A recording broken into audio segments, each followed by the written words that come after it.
Namaskaram.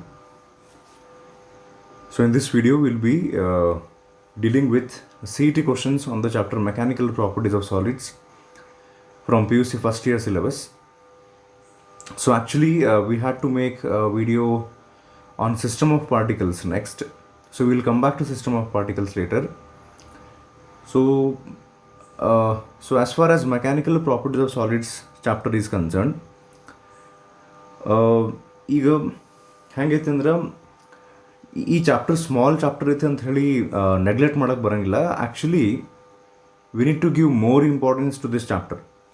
ಯಾಕಂತ ಹೇಳ್ತೀನಿ, ನಾನು ಒಂದು ವಿಡಿಯೋ ಮಾಡಿದ್ದು ನೋಡ್ರಿ, how to prepare for CET for the last 20 days ಅಂತ.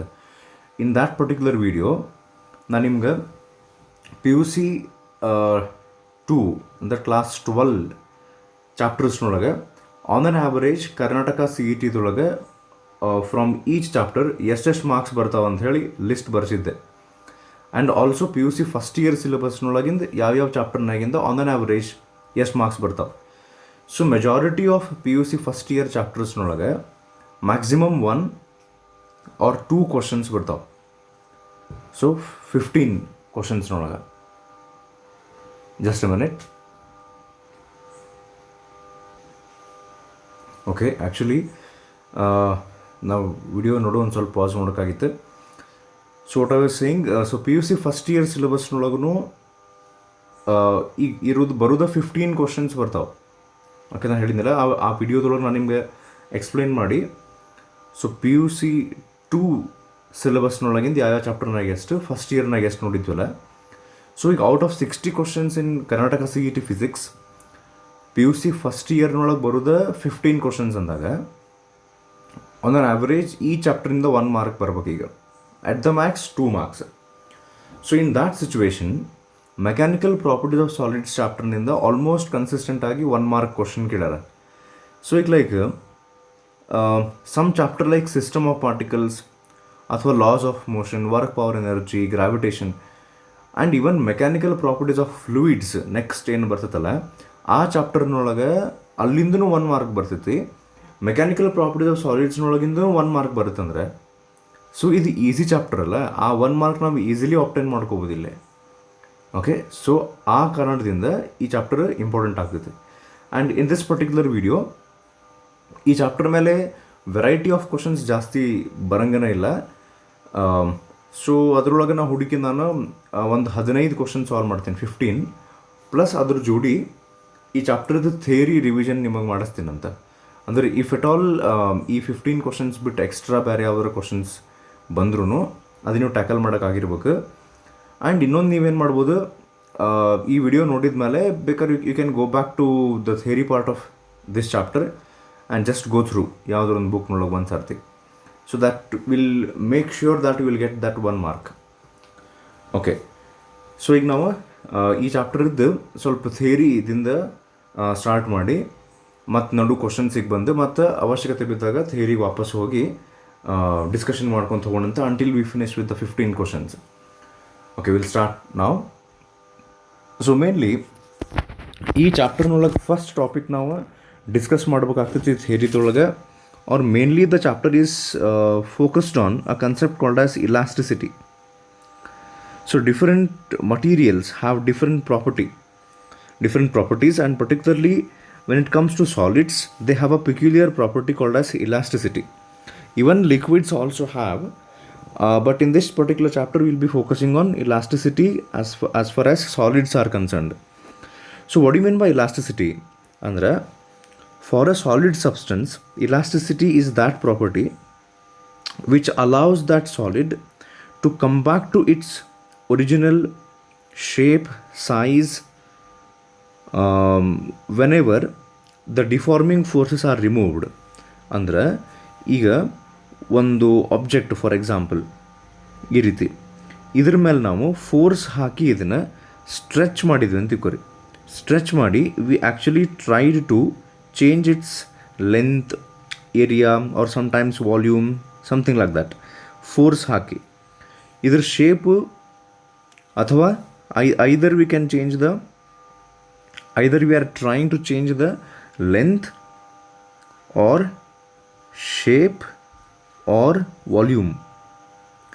Whenever we apply some force and try to change either length or shape or volume, sometimes all changes ಆಗ್ತಾವೆ.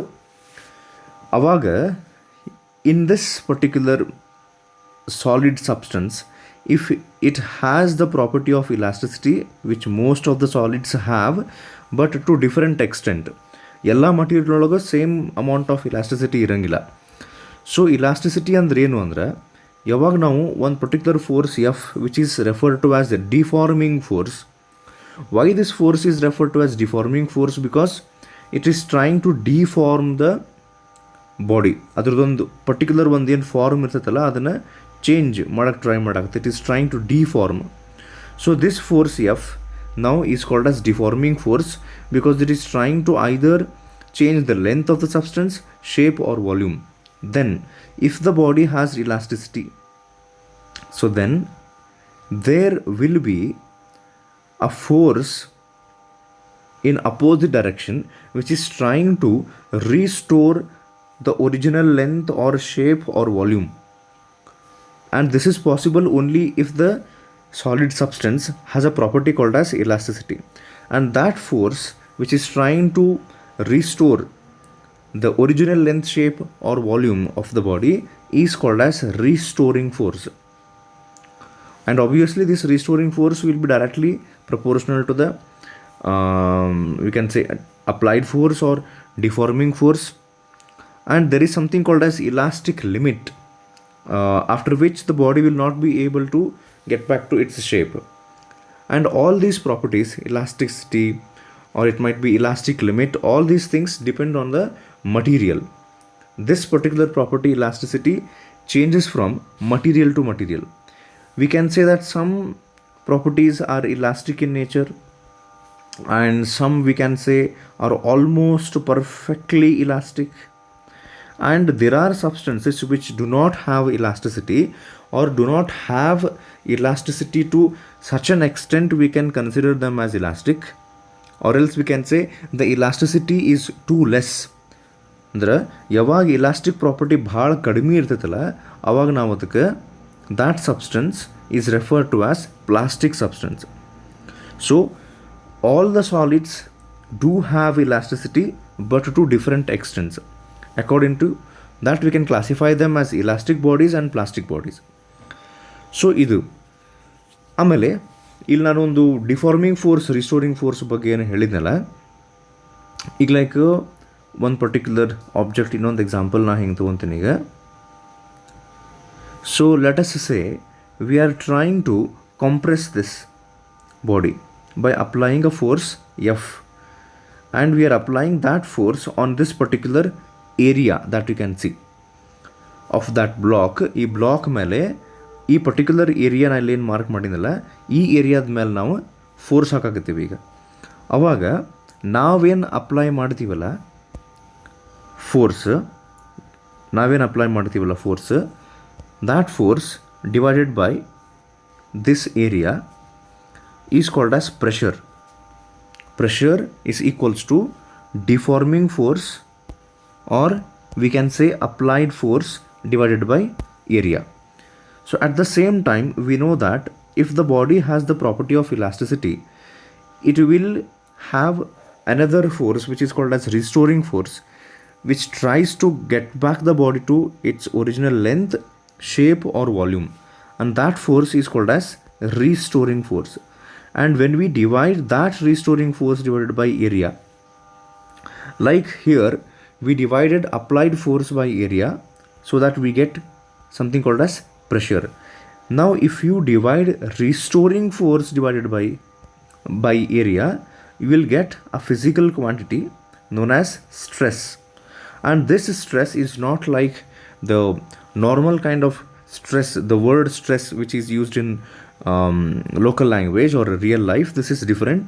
This stress in physics indicates how much restoring force is acting per unit area. Now the SI unit of pressure and stress obviously will be same, and that is Newton per meter square. But pressure and stress are not exactly the same physical quantity. because pressure represents applied force per unit area, whereas stress represents restoring force per unit area. And whenever there is pressure or stress, there is something else called as strain. So what this strain means? When considering, for example, let us consider a wire here. By applying some force, let us say we have stretched the wire such that if L was its original length, now there is an increase in length of delta L. So here delta L refers to change in length and L is original length. And what is strain here is the measurement of change in length as compared to its original length is called as strain. Or sometimes if shape changes, or if sometimes volume changes, for example, in that case we can calculate strain as change in volume divided by original volume. That means whenever there is change in dimensions like length, shape or volume, we say that the body has undergone something called as strain. Now there is a law in this chapter called as Hooke's law, which says that stress on an object is directly proportional to strain, or we can say strain is directly proportional to stress. But generally Hooke's law is stated as stress on a body is directly proportional to its strain. And when we remove the proportionality symbol, we get a constant. Let us say it is K. Here K is referred to as modulus of elasticity. So ಈ modulus of elasticity ಬಗ್ಗೆ ನಾನು ಮತ್ತೆ ಆಮೇಲೆ ನಿಮಗೆ explain ಮಾಡ್ತೀನಿ. So if you equate here for modulus of elasticity, and if you write the formula as K is equals to, then we get stress divided by strain is modulus of elasticity. Next, there are three kinds of stress and correspondingly there are three types of strain, and obviously there are three kinds of moduli of elasticity. The word moduli is plural form of modulus. So the three kinds of stress are based on whether on application of the deforming force the body undergoes change in length or change in shape or change in volume. So whenever we say that the deforming force is trying to change the length of the body, then we say that the body is undergoing something called as longitudinal stress. Okay,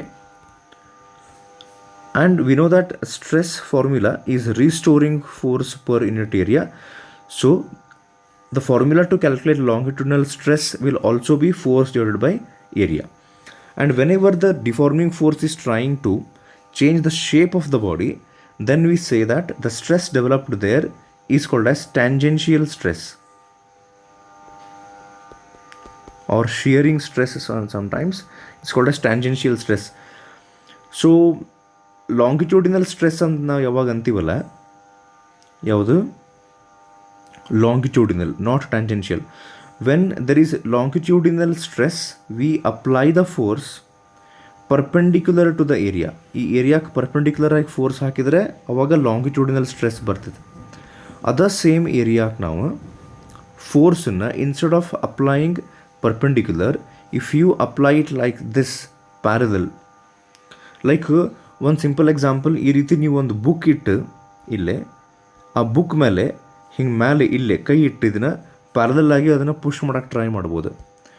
So when you apply such kind of a force which is parallel to the area, then change in shape takes place, and whatever restoring force per unit area is developed there, that restoring force divided by area is referred to as tangential stress.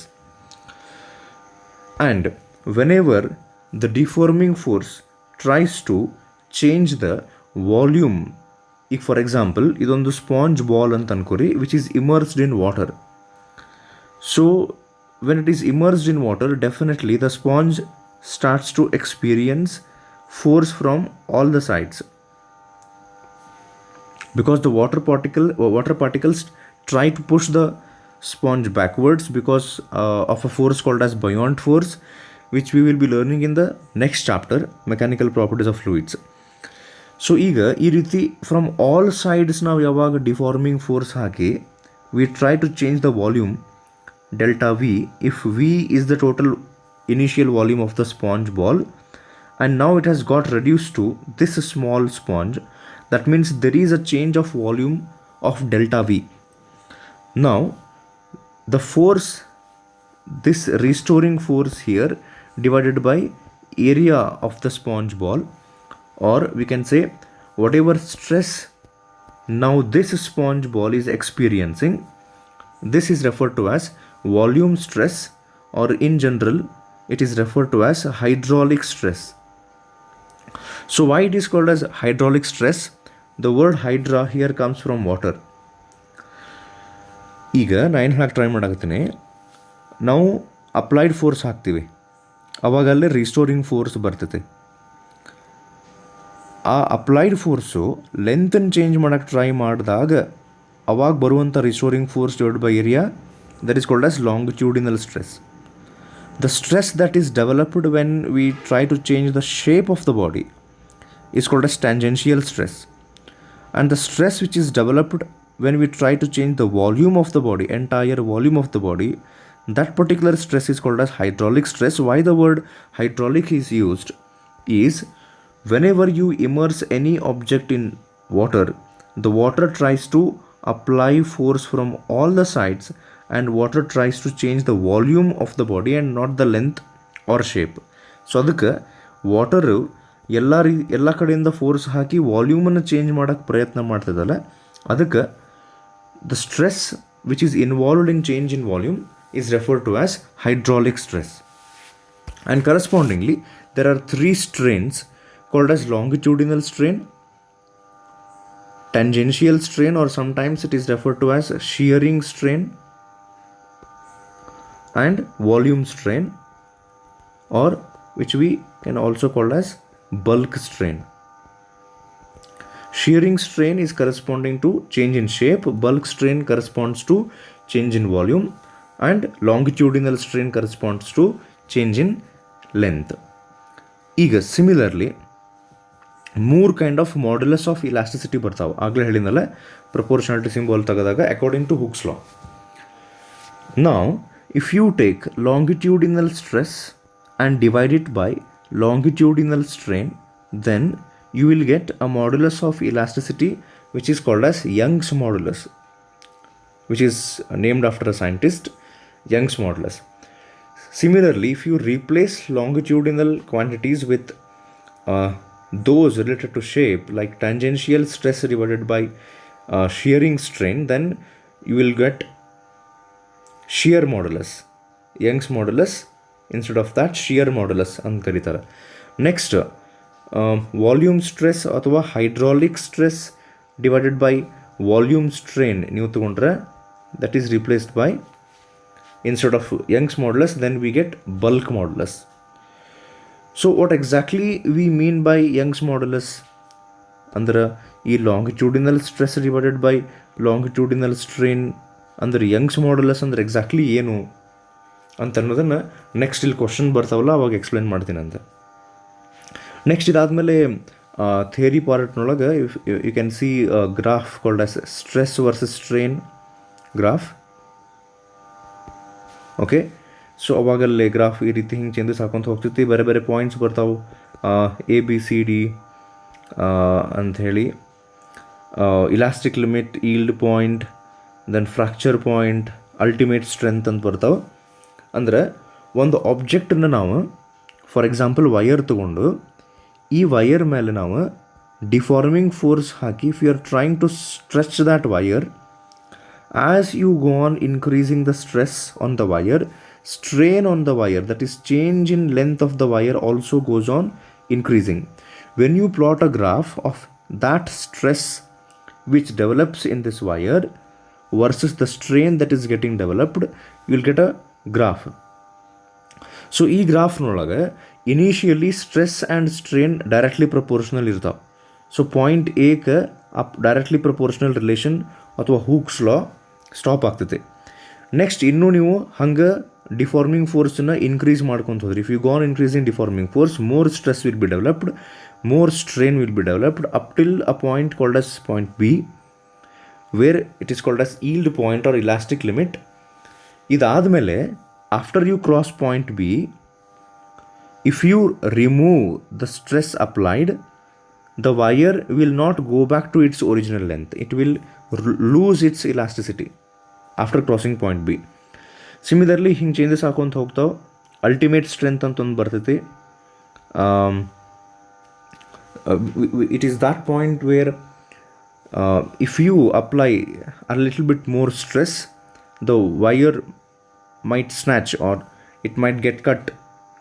Okay, ultimate strength ಅಂತ ಹೇಳ್ತಾರೆ. ಮುಂದೊಂದು point F ಅಥವಾ point E ಅಂತ ನಾವು ತಗೋಬೋದು, which is refer to as breaking point ಅಥವಾ fracture point ಅಂತ ಕರೀತಾರೆ. ಅಲ್ಲಿಗೆ ಅದು ವಯರ್ ಕಟ್ ಆಗ್ತೈತೆ.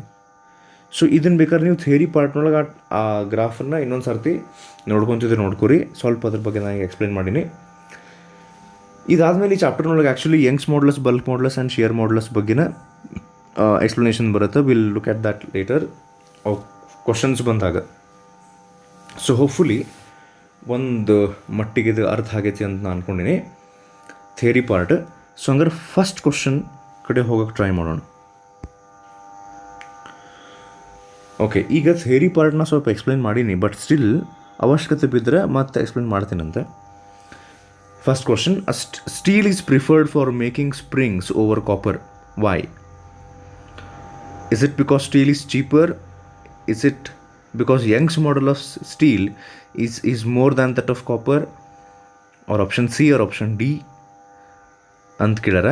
If you already know that, you can think over and decide at a particular answer. Okay, so answer for this question is option B, because Young's modulus is more for steel. So what do we mean by this? Young's modulus of steel is more than that of copper ಅಂದರೆ ಏನಂತ ಹೇಳಿದ್ದೀನಿ. ಈಗ ನಾನು ಹೇಳಿದ್ನಲ್ಲ, Young's modulus ಬಗ್ಗೆ extra question ಬಂದಾಗ explain ಮಾಡ್ತೀನಿ ಅಂತ ಹೇಳಿ. ಸ್ವಲ್ಪ ಡೀಟೇಲ್ ಆಗಿ ನೋಡೋಣ. ಹಂಗಾರೆ ಈಗ Young's modulus is longitudinal stress divided by longitudinal strain.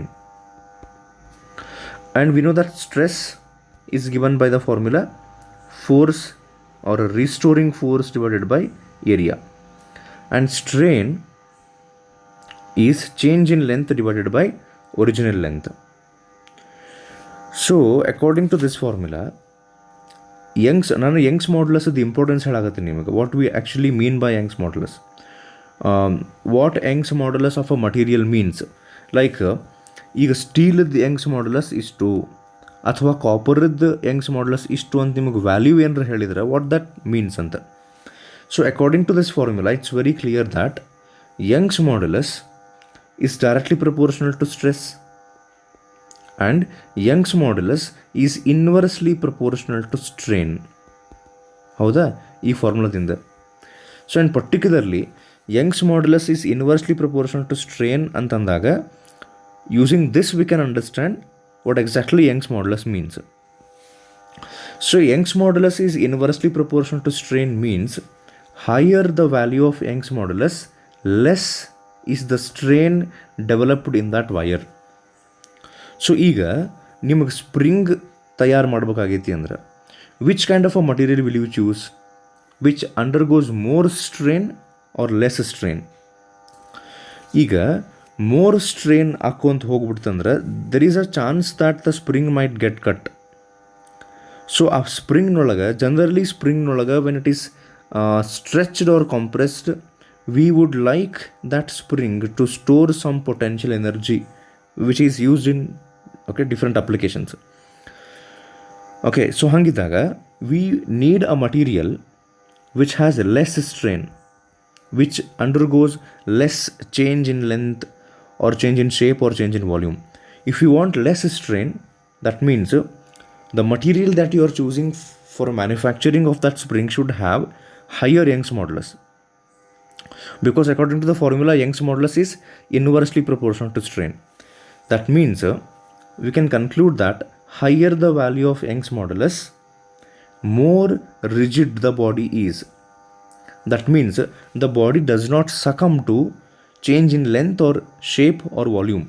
ಅಂದ್ರೆ ಯಾವ ಮಟೀರಿಯಲ್ದು ಯಂಗ್ಸ್ ಮಾಡಲಸ್ ಜಾಸ್ತಿ ಇರ್ತೈತಲ್ಲ ಅದು ಈಸಿಲಿ ತನ್ನ ಚೇಂಜ್ ಲೆಂತ್ನ ಶೇಪನ್ನು ವಾಲ್ಯೂಮನ್ನು ಚೇಂಜ್ ಆಗಕ್ಕೆ ಬಿಡೋಂಗಿಲ್ಲ. ಲೈಕ್ ರಿಯಲ್ ಲೈಫ್ನೊಳಗೆ ನಾವು ಹೆಂಗಿರ್ಬೇಕಂದ್ರೆ we should have higher Young's modulus. ಅಂದ್ರೆ ಯಾರೋ ಬಂದು ನಮ್ಮ ಲೆಂತ್ ಶೇಪ್ ವಾಲ್ಯೂಮನ್ನು ಚೇಂಜ್ ಮಾಡೋಕ್ಕೆ ಟ್ರೈ ಮಾಡೋಂಗಿಲ್ಲ. If someone tries to change your opinions ಅಥವಾ ನಿಮ್ಮ ಕ್ಯಾರೆಕ್ಟರು, ಸೊ ಅವಾಗ ಅಥವಾ ನಿಮ್ಮ ಥಾಟ್ಸನ್ನು ಯಾರೊಬ್ಬರು ಇನ್ಫ್ಲೂಯೆನ್ಸ್ ಮಾಡೋಕ್ಕೆ ಬಂದರೆ you should not succumb to that. Easily ಇನ್ನೊಬ್ಬರು ಇನ್ಫ್ಲೂಯೆನ್ಸ್ ಒಳಗೆ ಬರಬಾರ್ದು. ಅಂದರೆ ಇನ್ನೊಬ್ಬರು ಹೇಳಿದ ಮಾತಾ ಕೇಳಬಾರ್ದು ಅಂತಲ್ಲ, ಅವ್ರು ಹೇಳಿ ನಾವು ವಿಚಾರ ಮಾಡಿ ಡಿಸೈಡ್ ಮಾಡ್ತೀವಿ. ಯಾರೊಬ್ರು ಹೇಳಿದ್ಕೊಳ್ಳಿ ಪಟ್ಟಂತ ಹ್ಞೂ ಅಂದ್ಬಿಡಬಾರ್ದು. ಓಕೆ, ಇದೆಲ್ಲ ಸಾಕೀಗ. So higher the value of Young's modulus, less is the strain, more rigid, strong or more strength the body has. So according to that, steel is preferred because it has higher Young's modulus. Next one, the bulk modulus of a perfectly rigid body is. Try ಮಾಡಿರಿ, ನಾ ಏನು just ಈಗ explain ಮಾಡಿನಲ್ಲ ಅದ್ರ ಮೇಲೆ ನೀವು actually ಇದನ್ನು answer ಮಾಡ್ಬೋದು. Like Young's modulus there is something called as bulk modulus. ಅದರ ಫಾರ್ಮುಲಾ ಒಳಗೆ volume stress or hydraulic stress divided by volume strain ಅಂತ ಫಾರ್ಮುಲಾ ಬರ್ತೈತಿ. ಅಂದ್ರೆ ವಾಲ್ಯೂಮ್ ಸ್ಟ್ರೇನ್ ಅಂದ್ರೆ ಅದರಾಗ change in volume divide by original volume ಅಂತ ಬಂದಿರ್ತೈತಿ. Using this formula you can make a conclusion about this question. Bulk modulus of a perfectly rigid body is. Okay, if you are ready with the answer is option C, infinity. Because perfectly rigid body is the one which does not change its volume at all. ಈಗ bulk ಮಾಡ್ಯುಲಸ್ನೊಳಗೆ formula ಹೆಂಗೆ ಬರುತ್ತೆ ಹೇಳ್ರಿ, ಯಾವುದೋ modulus ಇರಲಿ, stress divided by strain.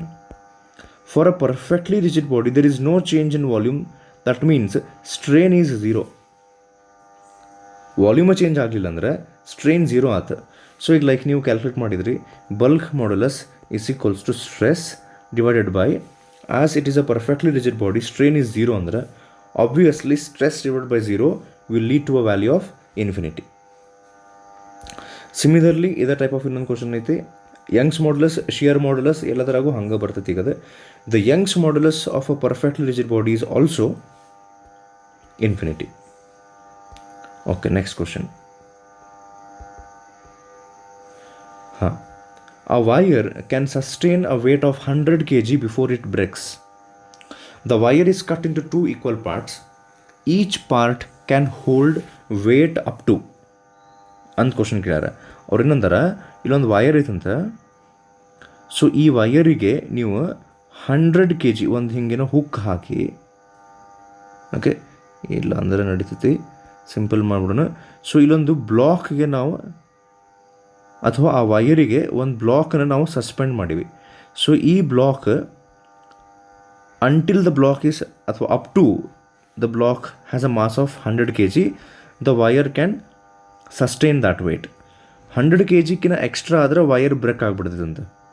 So ಅವ್ರು ಏನು ಮಾಡ್ತಾರೆ, ಈಗ ಈ ವೈರ್ ತೊಗೊಂಡು they are cutting that into 2 parts. ಅದ್ರಾಗ ಒಂದು ಪಾರ್ಟ್ ತೊಗೊಂಡು ಅದನ್ನು ಮತ್ತು ಅದಕ್ಕೆ ನಾವು ವೇಟ್ ಹಾಕ್ತೀವಿ. Now it can sustain up to what mass ಅಂತ ಕ್ವಶನ್ ಕೇಳಾಕತ್ತಾರೆ. ವಿಚಾರ ಮಾಡಿರಿ, ಇದ್ರ ಬಗ್ಗೆ ಆನ್ಸರ್ ಮಾಡಿರಿ.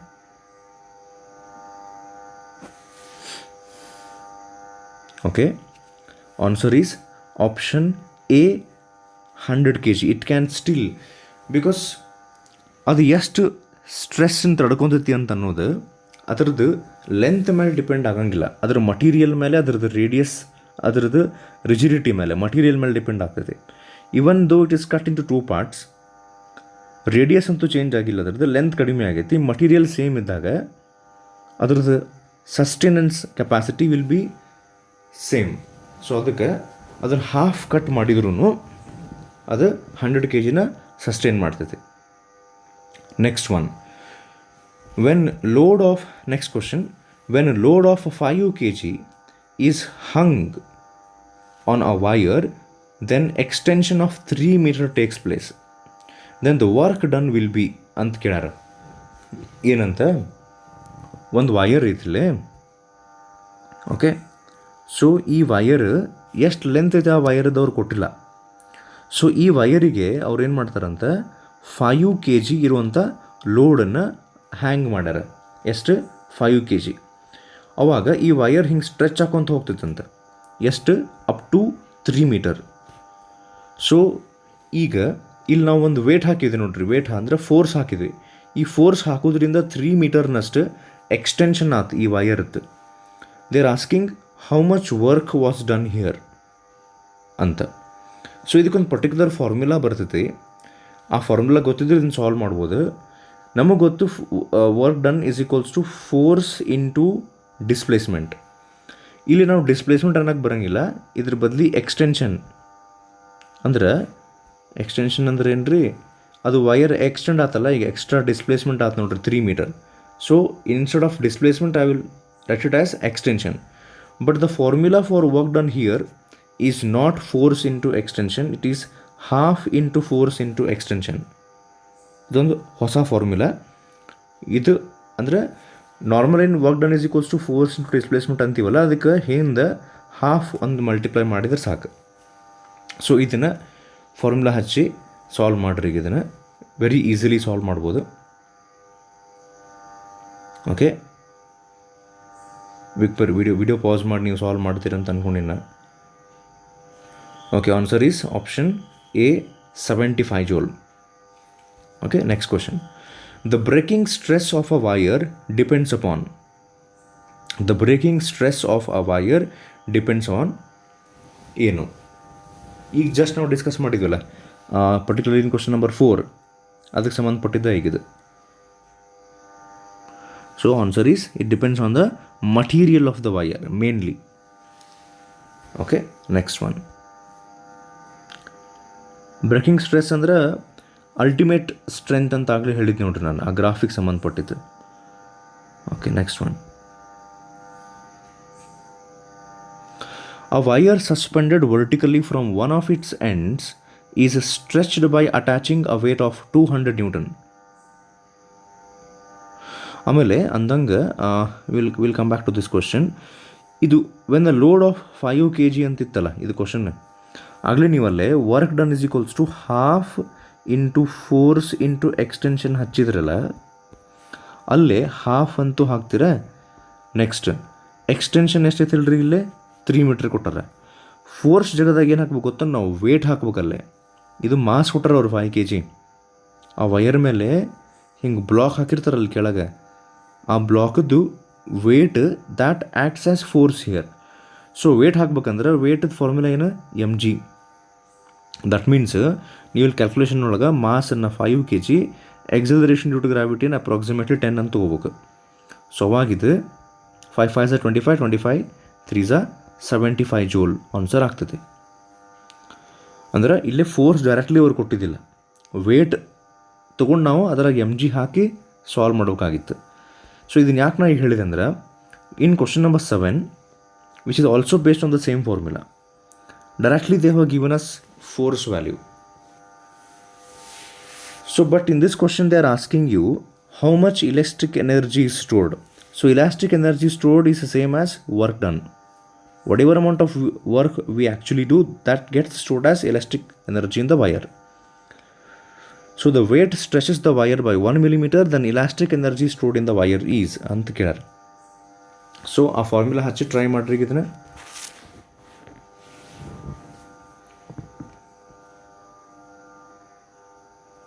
Okay, answer is option A 0.1 joule. ಆಮೇಲೆ ಇವು ಅಪಿಯರ್ಡ್ ಕ್ವಶನ್ಸ್ ಇಲ್ಲಿ ನಾವು ಸಾಲ್ವ್ ಮಾಡಾಕತ್ತಿದ್ದೆ.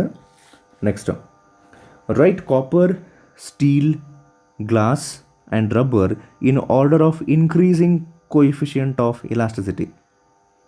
ಇದು ಒಂಥರ ಕಾನ್ ಬನೆಗ ಕರೋಡ್ಪತಿ ಕ್ವಶನ್ ಆದಂಗೆ ಅದು. Copper, steel, glass and rubber in increasing order of their coefficient of elasticity.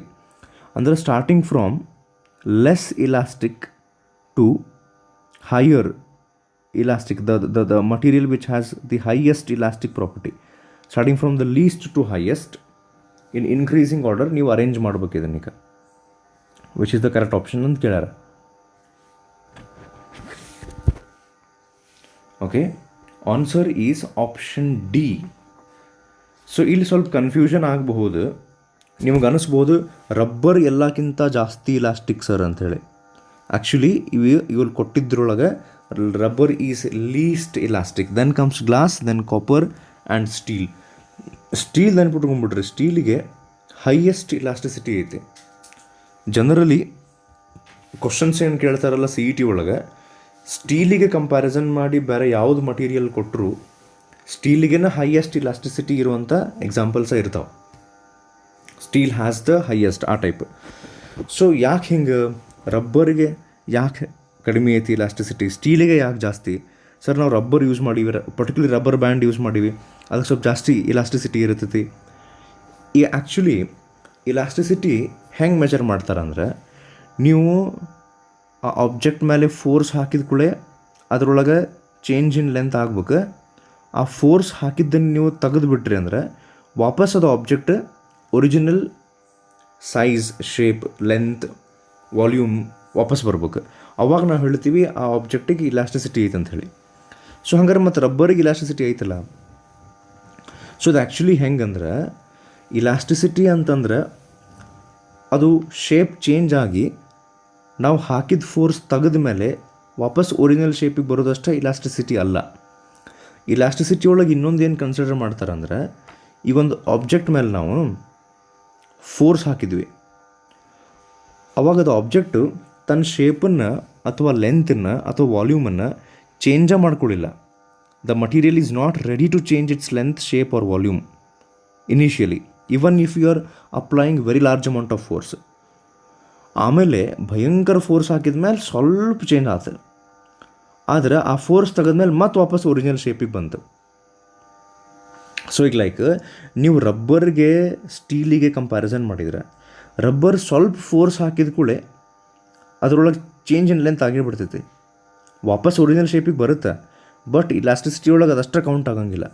ನಾವು ಫೋರ್ಸ್ ಹಾಕಿದ ಕೂಡಲೇ, ಈಗ ನೋಡ್ರಿ, ಯಾವ ಮಟೀರಿಯಲಿಗೆ ಇಲಾಸ್ಟಿಸಿಟಿ ಪ್ರಾಪರ್ಟಿ ಇರ್ತೈತಲ್ಲ, that material does not want to change its shape. Rubber ಅಂದ್ರೆ ಹೆಂಗೆ, ಈ ರಬ್ಬರ್ ಹೆಂಗಂದ್ರೆ ಫಸ್ಟಿಗೆ ತನ್ನ ಶೇಪನ್ನು ಚೇಂಜ್ ಮಾಡ್ಕೊಂಡ್ಬಿಡ್ತೈತೆ, ಆಮೇಲೆ ವಾಪಸ್ ಒರಿಜಿನಲ್ ಬರ್ತೈತಿ, ಈಸಿಯಾಗಿ ಶೇಪ್ ಚೇಂಜ್ ಮಾಡ್ಕೊಂಡು ವಾಪಸ್ ಬರುತ್ತೆ. Where glass, copper and steel, particularly metals, ಫಸ್ಟಿಗೆ ಶೇಪ್ ಚೇಂಜ್ ಮಾಡ್ಕೊಳ್ಳೋಂಗೇನೇ ಇಲ್ಲ. ಅಕಸ್ಮಾತ್ ಶೇಪ್ ಚೇಂಜ್ ಮಾಡ್ಕೊಂಡ್ರೂ ವಾಪಸ್ ಬರ್ತಾವೆ. ಸೊ ಅದಕ್ಕೆ we say that copper and steel, and particularly steel has higher elasticity. And glass ಅದನ್ನು ಮಾಲ್ಟನ್ ಫಾರ್ಮ್ನಾಗ ನಾವು ತೊಗೊಂಡಾಗ has higher elasticity as compare to rubber. So ಅದಕ್ಕಿದು ಆನ್ಸರ್ ಹಿಂಗೆ ಆಗ್ತದೆ. Okay, so next question. Steel is more elastic than ಅಂತ ಕೇಳ್ಯಾರ. So very easy, ಈಗ ನಾವು ಜಸ್ಟ್ ಡಿಸ್ಕಸ್ ಮಾಡಿದ್ವಿ. Steel is more elastic than all of these. Next one, SI unit of shear modulus. Shear modulus ಆಗಿರಲಿ, Young's modulus ಆಗಿರಲಿ, bulk modulus ಆಗಿರಲಿ, ಏನು SI unit ಬರ್ತೈತಿ ಅಂತ ಕೇಳ್ಯಾರ. ಓಕೆ, ಟ್ರೈ ಮಾಡಿರ್ತಾರೆ. ಆಗಲೇ ನಾವು ಫಾರ್ಮುಲಾ ಹೇಳಿದ್ನಲ್ಲ, ಆ ಫಾರ್ಮುಲಾ ಯೂಸ್ ಮಾಡ್ಬೋದು. Young's modulus is equals to longitudinal stress divided by longitudinal strain. If you would like to calculate or find out the SI unit of Young's modulus, you should be knowing the SI unit of stress and strain first. So ಅದನ್ನು ಬೇಕಾದ್ರೆ video pause ಮಾಡಿ calculation ಮಾಡೋಕ್ಕೆ try ಮಾಡಿರಿ, ಏನು ಬರ್ತೈತೆ ಅಂತ ಹೇಳಿ. Okay, so answer for this is option D, none of these, because the answer is Newton per meter square. ನಾನು ಆಗಲೇ ಹೇಳಿದೆ, stress is like pressure, force divided by area. So SI unit of stress is newton per metre square, whereas strain does not have any SI unit. ಯಾಕಂದ್ರೆ ಈಗ change in length divide by original length ಅಂದರೆ ಇದ್ರದ್ದು metre cancel ಆಗಿಬಿಡ್ತೈತಿ ಈಗ. So ಸ್ಟ್ರೇನಿಗೆ ಯೂನಿಟೇ ಇಲ್ಲ ಅಂದರೆ ಸ್ಟ್ರೆಸ್ಸಿಗೆ ಏನು SI unit ಇತ್ತಲ್ಲ, ಸೇಮ್ ಯಂಗ್ಸ್ ಮಾಡ್ಯುಲಸ್ಸಿಗೆ ಟ್ರಾನ್ಸ್ಫರ್ ಆಗ್ತೈತಿ ಈಗ. So answer is newton per metre square, which is none of these. Next question, the dimensions of bulk modulus of elasticity is same as that of ಅಂತ ಕೇಳ್ಯಾರ. ವಿಚಾರ ಮಾಡ್ರಿ ಇದನ್ನು.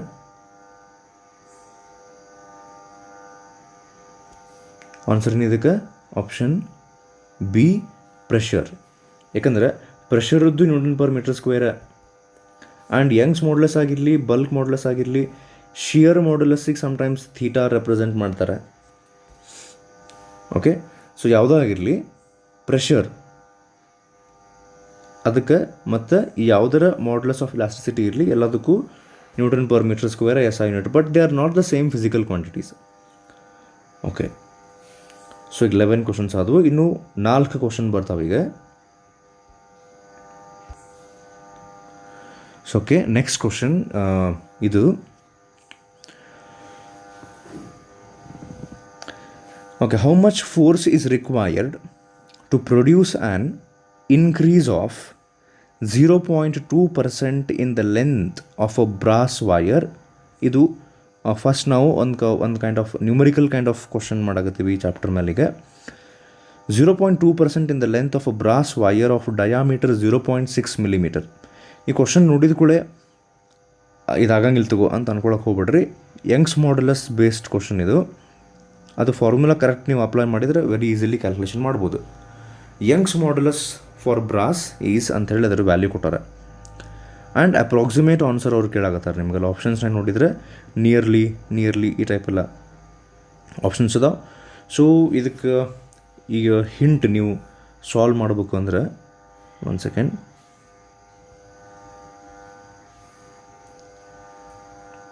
Okay, so ಇದಕ್ಕೆ hint ಏನಂದರೆ formula Young's modulus ಅದು apply ಮಾಡ್ಬೇಕು ನೀವು. longitudinal stress divided by longitudinal strain. Longitudinal stress is force divided by area. Strain is change in length divided by original length. So ಈ ಫಾರ್ಮುಲಾ ಹಾಕಿ appropriate values ನೀವು ಹಾಕಿದರೆ ಅವ್ರು actually ಈ ಕ್ವಶನ್ನಾಗ ಇದು force ಕೇಳಾಕತ್ತಾರೆ. F try ಮಾಡಿರಿ ಇದನ್ನು.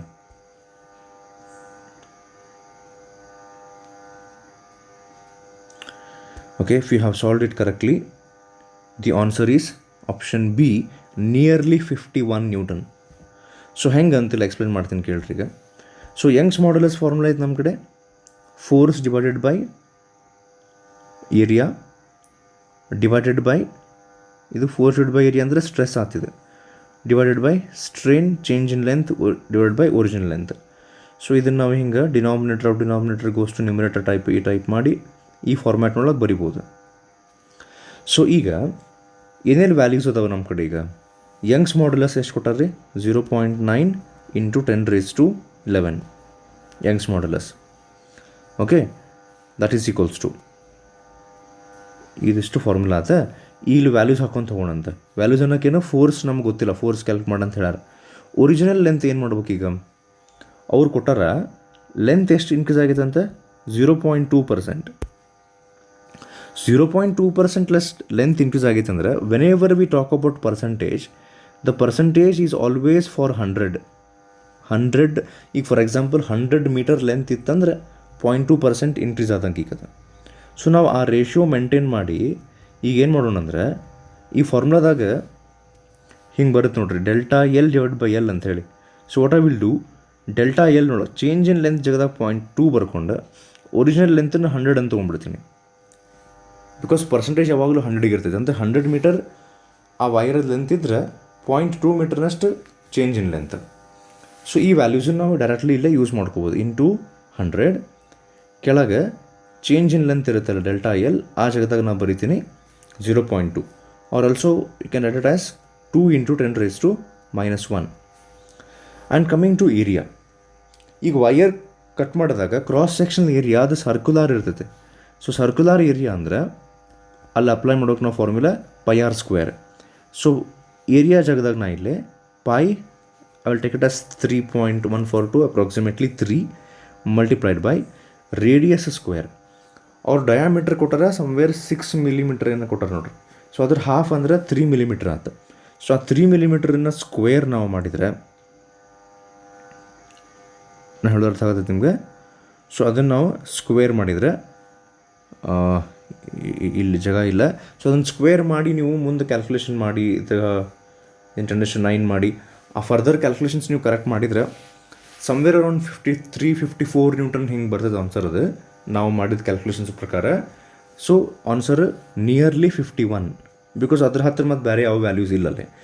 ಈ ಕ್ವಶನ್ನಾಗ ಒಂದು ಟ್ರಿಕ್ ಏನಂದರೆ ಆ ಚೇಂಜ್ ಇನ್ ಲೆಂತ್ 0.2% ಅಂತ ಹೇಳಿ ಪರ್ಸೆಂಟೇಜ್ನಾಗ ಏನು ಕೊಟ್ರಲ್ಲ ಅದನ್ನು ಡೆಲ್ಟಾ ಎಲ್ ಸಿಗೋದಾಗ 0.2 ಒರಿಜಿನಲ್ ಲೆಂತಾಗ 100 ಅಂತ ಹಾಕೊಂಡ್ಬಿಡ್ಬೋದು. Okay, so move on to the next question. Simple question ಐತಿದೆ. When a copper metal sphere is heated then ಇದು ಸ್ಪೆಲ್ಲಿಂಗ್ ಮಿಸ್ಟೇಕ್ ಆಗೈತಿ, it's okay. Percentage increase is maximum for ಒಂದು ಸ್ಪಿಯರನ್ನು metal sphere is always 3-dimensional, whereas circle is 2-dimensional. When a copper metal sphere is heated, then percentage increase is maximum for. ಈಗ ನಮಗೆ ಗೊತ್ತು ಯಾವುದೊಂದು ಆಬ್ಜೆಕ್ಟನ್ನು heat ಮಾಡಿದ ಕೂಡ ಅವು ಎಕ್ಸ್ಪಾಂಡ್ ಆಗ್ತಾವೆ. ಸೊ ಮೆಟಲ್ ಸ್ಪಿಯರನ್ನು ನಾವು ಹೀಟ್ ಮಾಡಿದಾಗ ಅದ್ರದ್ದು ಏರಿಯಾ ಜಾಸ್ತಿ ಇನ್ಕ್ರೀಸ್ ಆಗ್ತಿತ್ತು. ಏನು ವಾಲ್ಯೂಮೋ, ಏನು ಲೆಂತೋ, ಡಯಾಮೀಟರು, ಈ ಟೈಪ್ ಕ್ವಶನ್ ಕೇಳ್ಯಾರ. ವಿಚಾರ ಮಾಡಿರಿ ಇದ್ರ ಬಗ್ಗೆ.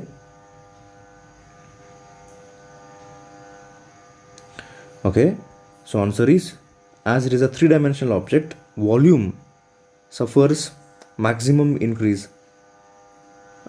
when it is heated. Okay, next question.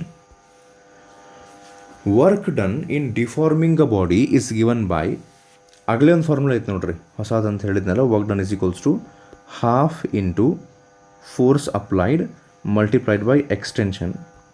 Using this same formula we can also arrive at one more formula. ಅದನ್ನು ಕೇಳ್ಯಾರ, ನಿಮ್ಗೆ ಆಲ್ರೆಡಿ ಗೊತ್ತಿದ್ರೆ ಅದನ್ನು ಟಿಕ್ ಮಾಡಿರಿ, ಇಲ್ಲಾಂದ್ರೆ ಈಗ ಹೇಳ್ತೀನಿ ನಾನು directly. Work done in deforming a body. Deforming body ಅಂದರೆ ಒಂದು ವೈರ್ ಇರ್ತದೆ, ಅದನ್ನೊಂದು ಫೋರ್ಸ್ ಹಾಕಿ ಸ್ಟ್ರೆಚ್ ಮಾಡಿದ ಕೂಡಲೇ ಅಲ್ಲಿ ಚೇಂಜ್ ಇನ್ ಲೆಂತ್ ಆಗ್ತಾ ನೋಡ್ರಿ. ಈಗ ನೀವು ಡಿಫಾರ್ಮ್ ಮಾಡಿದ್ರಿ, ಈಗ ಇಷ್ಟು ಫೋರ್ಸ್ ಹಾಕಿ ಇಷ್ಟು ಲೆಂತ್ ಚೇಂಜ್ ಮಾಡಿದ್ರಿ. ಅವಾಗ ವರ್ಕ್ ಡನ್ ಎಷ್ಟು? Half into force into extension, change in length. ಇದಕ್ಕೆ ಇನ್ನೊಂದು ಫಾರ್ಮುಲಾ ಐತಿ, and that is option B, half stress into strain. Actually ನಾವು ಪ್ರೂವ್ ಮಾಡ್ಬೋದು ಅದನ್ನು. Half into force into extension is also equal to half into stress into strain ಅಂತೇಳಿ. So ಈಗ ಇದೆಲ್ಲ ಬೇಡ, ಇದು ಫಾರ್ಮುಲಾನು ಯೂಸ್ ಮಾಡ್ಬೋದು ನಾವು work done in deforming the ಬಾಡಿಗೆ. Okay, moving on to the last question. ಇನ್ನೊಂದು ಟಾಪಿಕ್ ಅಲ್ಲೇ ಥಿಯರಿ ಪಾರ್ಟ್ನೊಳಗೆ ಆಗಲೇ ನಾನು ಎಕ್ಸ್ಪ್ಲೇನ್ ಮಾಡಲಿಲ್ಲ. There is something called as Poisson's ratio. It's not poison, Poisson's ratio. ಏನು ಹಿಂಗಂದ್ರೆ, ಇಲ್ಲಿ ನೋಡ್ರಿ ಒಂದು ಎಕ್ಸಾಂಪಲ್ ತೊಗೊಂಡು, ಇಲ್ಲೊಂದು ರಾಡ್ ತೊಗೊತೀನಿ ನಾನು. ಈ ರಾಡಿಗೆ ಫೋರ್ಸ್ ಹಾಕಿ ನಾವು ಸ್ಟ್ರೆಚ್ ಮಾಡೋಕ್ಕೆ ಟ್ರೈ ಮಾಡೋಣ. ಯಾವಾಗ ಇದ್ರದ್ದು let us say let L be its original length and D be its original diameter. So actually ಇದು ಹಿಂಗೆ ನಾವು ಟಾಪ್ ವ್ಯೂನಾಗ ನೋಡಿದ್ರೆ ಅದು ಸರ್ಕಲ್ ಗತ್ತೆ ಇರ್ತೈತಲ್ಲ. Let L be the original length and D be the original diameter of the metallic rod that we have chosen. ಇದನ್ನು force ಹಾಕಿ ನಾವು deform ಮಾಡೋಕ್ಕೆ ಟ್ರೈ ಮಾಡಿದರೆ, for example if its length which was till this point, if the length changes by delta L, there will also be some change in the diameter. Because ಇಲ್ಲಿಂದ ಇಲ್ಲೇ ಅದು rod thin ಆಗೈತಿ ಈಗ, ಹೌದಿಲ್ರಿ. Length change ಆದಾಗ when there is change in length there is also change in diameter. ನಾವು ಈಗ we know something called as longitudinal strain, ಹೌದಾ, which is given by the formula delta L by L, change in length divided by original length. ಇನ್ನೊಂದು type ಬರ್ತೈತಿ longitudinal strain ಗತಿನ, ಇನ್ನೊಂದು ಬರ್ತೈತಿ called as lateral strain, which is given by, ನೀವು guess ಮಾಡಿರ್ತೀರಿ ಈಗ, change in diameter divided by original diameter. Actually ಒಂದು wire, ಒಂದು ರಾಡನ್ನು stretch ಮಾಡಿದಾಗ longitudinal ಸ್ಟ್ರೇನೂ ಆಗಿರ್ತೈತಲ್ಲೇ, lateral ಸ್ಟ್ರೇನೂ ಆಗಿರುತ್ತೆ. But generally lateral strain is neglected. But while calculating something called as Poisson's ratio, both are required. ಈ like ಹಿಂಗೆ ಮಾತಾಡ್ತಾರೆ, Poisson's ratio of steel, Poisson ratio of iron ಅಂತ ಕೇಳಿದರೆ ಏನು ಮಾಡ್ತಾರೆ ಗೊತ್ತೇನೆ, ಒಂದು ಫಾರ್ಮುಲಾ ಐತೆ to calculate Poisson's ratio. Poisson's ratio calculate ಮಾಡೋಕ್ಕೆ ಏನು ಮಾಡ್ತಾರೆ, ಲ್ಯಾಟರಲ್ ಸ್ಟ್ರೇನ್ ಅಂದರೆ ಆ ಡಯಾಮೀಟರ್ ಇರ್ತೈತಲ್ಲ ಅದು ಡಿವೈಡೆಡ್ ಬೈ ಲಾಂಗಿಟ್ಯೂಡಿನಲ್ ಸ್ಟ್ರೇನ್ ಮಾಡ್ತಾರೆ. ಅಂದರೆ ಏನಾಯ್ತು ನೋಡ್ರಿ, ಈಗ ಇದು ಲ್ಯಾಟ್ರಲ್ ಸ್ಟ್ರೇನ್ ಅಂದರೆ delta D by D whole divided by longitudinal strain delta L by L. ಅಂದರೆ ಒಂದು ಮಟೀರಿಯಲ್ ತೊಗೊಂಡು ಸ್ಟ್ರೆಚ್ ಮಾಡಿ ಅದರದ್ದು change in diameter, original diameter, change in length, original length ಇವೆಲ್ಲ ಕ್ಯಾಲ್ಕುಲೇಟ್ ಮಾಡಿ ಒಂದು ರೇಷಿಯೋ ಕ್ಯಾಲ್ಕುಲೇಟ್ ಮಾಡ್ತಾರೆ. ಜನರಲಿ ಅದರ ವ್ಯಾಲ್ಯೂ 0.2ದಿಂದ 0.4 ತನಕ ಇರ್ತೈತಿ. ಸಮ್ಟೈಮ್ಸ್ ವೆರಿ ಸ್ಲೈಟ್ಲಿ ಆ ರೇಷಿಯೋ ವ್ಯಾಲ್ಯೂ ಚೇಂಜ್ ಆಗ್ತೈತಿ ಅಂತ ಹೇಳ್ತಾರೆ. ಜನರಲಿ 0.2 ಅಂದರೆ ಈಗ ನೀವು ಸ್ಟೀಲ್ ತೊಗೋರಿ, ಆ ಸ್ಟೀಲ್ದನ್ನು ಸ್ಟ್ರೆಚ್ ಮಾಡಿರಿ, ಅವಾಗ ಅದ್ರದ್ದು ಒರಿಜಿನಲ್ ಎಷ್ಟು ಡಯಾಮೀಟರ್ ಬರ್ಕೋರಿ, ಲೆಂತ್ ಎಷ್ಟಿತ್ತು ಬರ್ಕೋರಿ, ಚೇಂಜ್ ಇನ್ ಡಯಾಮೀಟರ್ ಎಷ್ಟು ಆಯ್ತು ಬರ್ಕೋರಿ, ಚೇಂಜ್ ಇನ್ ಲೆಂತ್ ಬರ್ಕೋರಿ, ಆಮೇಲೆ ರೇಷಿಯೋ ಕ್ಯಾಲ್ಕುಲೇಟ್ ಮಾಡಿರಿ.